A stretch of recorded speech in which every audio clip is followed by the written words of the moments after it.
Dans cette vidéo, je vous donne une précision sur le calcul de l'aire des figures décomposables. J'ai pris un exemple tiré de points de mire. Alors, mettons que l'on ait cette figure dont il faudrait calculer l'aire.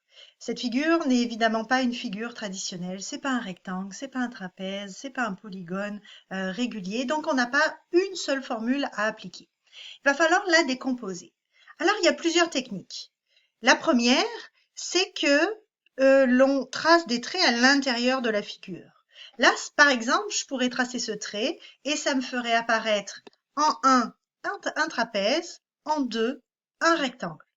Puis, je pourrais calculer l'aire de mon trapèze éventuellement grâce à la hauteur qui est ici, la mesure de la petite base et de la grande base ici. Ensuite, je calculerai l'aire de mon rectangle et je pourrais additionner l'aire 1 et l'aire numéro 2. Ça nous donnerait l'aire de notre figure initiale. Ça serait une première idée. Il faut comprendre aussi qu'il y a plein de manières de découper la figure. Par exemple, d'autres élèves pourraient faire ceci. Mettre un trait ici, on aurait encore un trapèze et un rectangle. C'est juste qu'ils n'auraient pas les mêmes surfaces que dans le premier exemple. On pourrait partager aussi la figure comme ceci, avec un triangle en 1, un rectangle en 2 et un autre rectangle en 3. Et ainsi de suite. Donc tout ceci, c'est l'idée de partager notre figure en plusieurs morceaux, comme si on créait un casse-tête. Ce qui est possible aussi, c'est de remplir la figure. C'est-à-dire qu'ici, je pourrais très bien décider de rajouter cette superficie-là. Et comme ça me permettrait d'avoir ici un grand rectangle complet et ici un deuxième rectangle complet.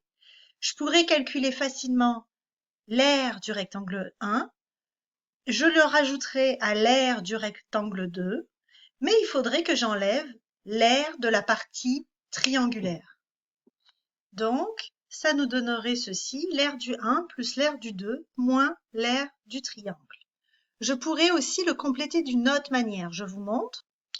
Donc là, j'aurais complété toutes les parties vides finalement, ce qui me donnerait un grand rectangle.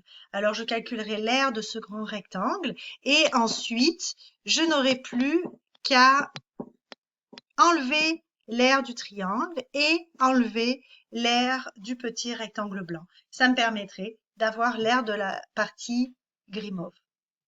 Alors, à retenir finalement, quand j'ai une figure décomposable, il faut que je m'assure soit de la partager en morceaux dont je pourrais calculer l'aire, soit je la complète pour qu'elle donne une forme que je connaisse et que je calcule l'aire et après j'enlève l'aire des morceaux rajoutés.